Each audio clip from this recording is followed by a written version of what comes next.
Title: On the day of my sister-in-law's wedding, my wife's family shunned me completely. I offered my congratulations, but she wouldn't even glance my way. When I uncovered the truth, I quietly walked away from the event. An hour later, their calls flooded in relentlessly. I switched off my phone and let a quiet smile cross my face. Chapter 1. The Wedding Day * Stillness. The church bells chimed joyfully, and the venue hummed with chatter, yet for me, it was eerily silent. I stood at the entrance of my sister-in-law's wedding, holding a bouquet, prepared to greet her family. It was supposed to be a day of celebration, of family coming together in unity. So I approached my wife's parents with a warm smile and said, "Best wishes," but her father gave only a curt nod. Her mother avoided my gaze entirely. When I reached my sister-in-law, radiant in her white gown, I softly repeated, "Best wishes." She turned her head as if I were invisible, not a word, not a glance. I felt the weight of countless eyes on me, murmurs swirling around, but no one offered an explanation. No one extended a seat, a smile, or even a hint of recognition. That's when it hit me. This wasn't an oversight. It was intentional. Something was brewing, something they didn't expect me to uncover. Chapter 2. The truth behind their coldness. I slipped out of the reception hall, the sound of laughter trailing behind me like a bitter echo. My chest tightened, not with sorrow, but with the sting of being treated as if I didn't exist. As I passed through the lobby, I overheard two of my sister-in-law's cousins murmuring behind a pillar. They didn't see me standing there.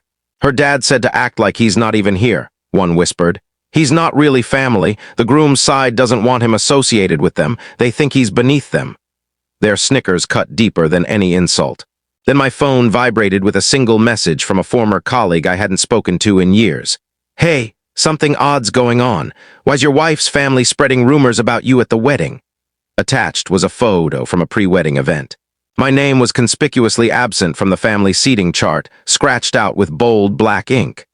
They hadn't just overlooked me, they had deliberately erased me. I stood there staring at the image, the faint sounds of music and clinking glasses drifting from the hall.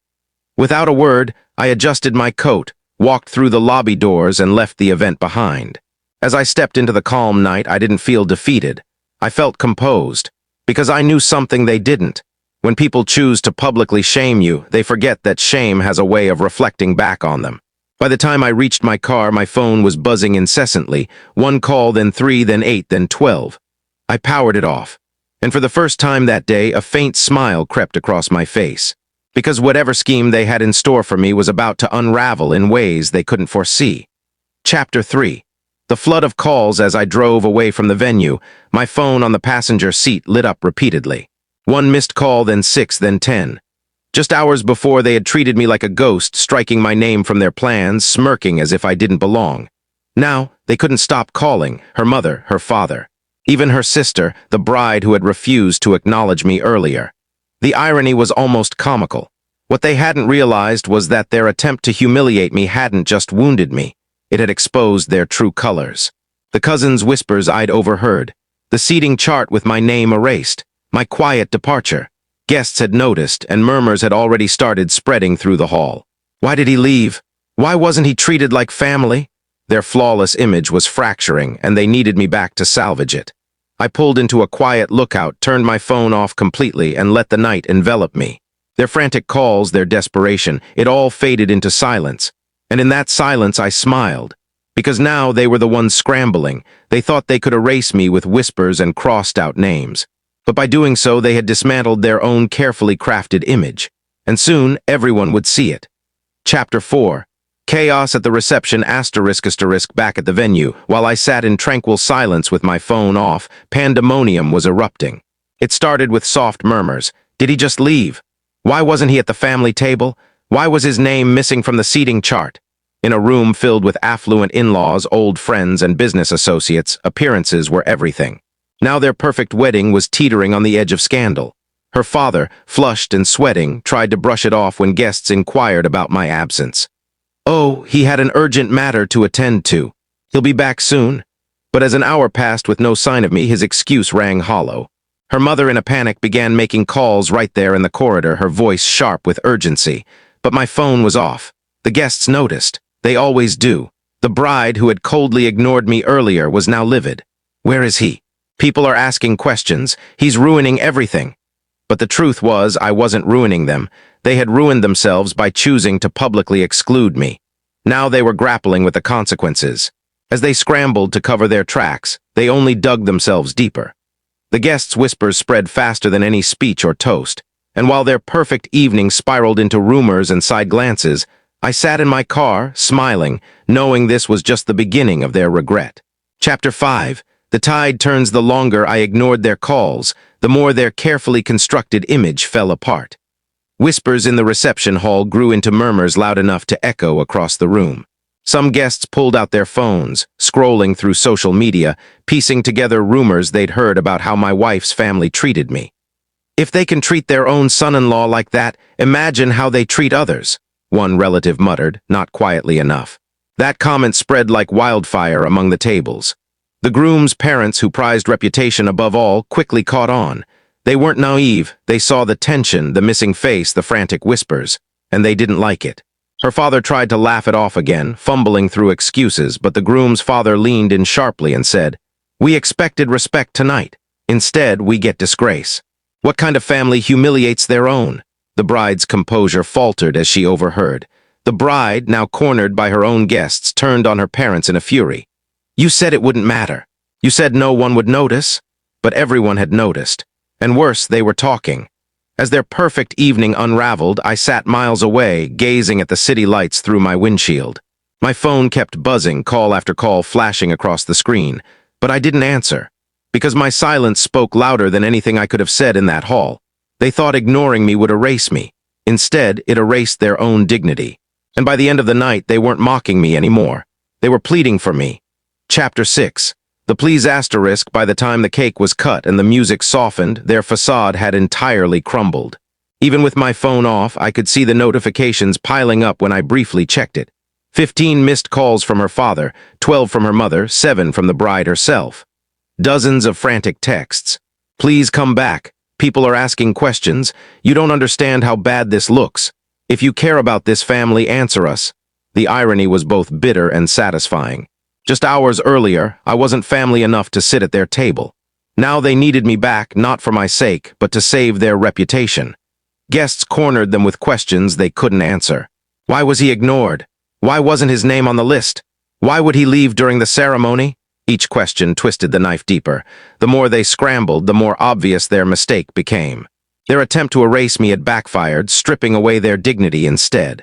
Her father made a scene, loudly claiming I had urgent family matters to attend to, but no one bought it. The groom's side looked repulsed. The bride burst into tears, berating her parents for ruining everything. And still, their calls kept coming. I didn't return. I didn't respond. I didn't explain, because nothing I could have said would have hurt them more than their own desperation, unraveling before the very people whose approval they craved. That night they wanted me invisible, an afterthought, a nobody. But in the end, it was their own panic, their own pleading that ensured everyone noticed me, and I wasn't even there. Chapter 7.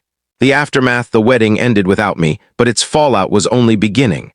By the next morning, their perfect day was the talk of the town, not for its elegance, but for its scandal. Guests gossiped in group chats, neighbors murmured over coffee, and relatives recounted the moment I walked out. The groom's parents were furious.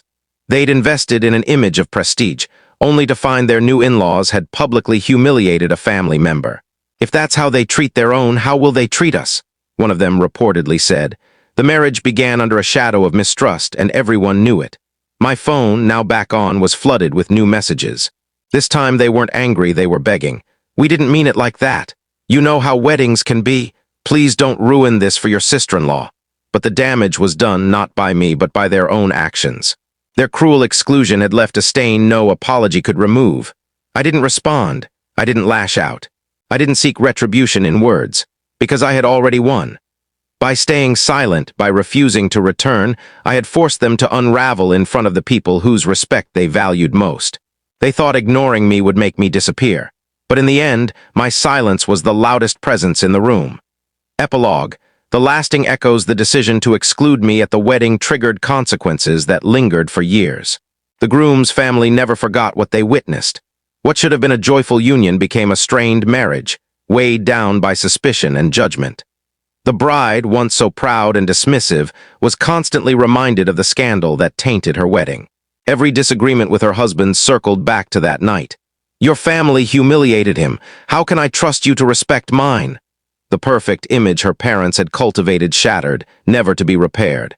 In their social circle, reputation was as valuable as wealth, and the whispers never faded. People remembered how they treated me, how quickly they panicked, and how desperately they pleaded afterward. Their arrogance had made them appear petty, and their frantic calls made them seem weak. No amount of charity events or polite smiles could erase that memory. They had revealed their true selves, and their social circle never let them forget it. For my wife, the consequences were unbearable. She saw her parents beg, saw her sister's marriage burdened by resentment, saw their friends quietly mock them at every gathering. And every time she looked at me, she saw the man they tried to erase, the man who walked away calmly, letting their own actions destroy them. She never apologized, but she never ridiculed me again.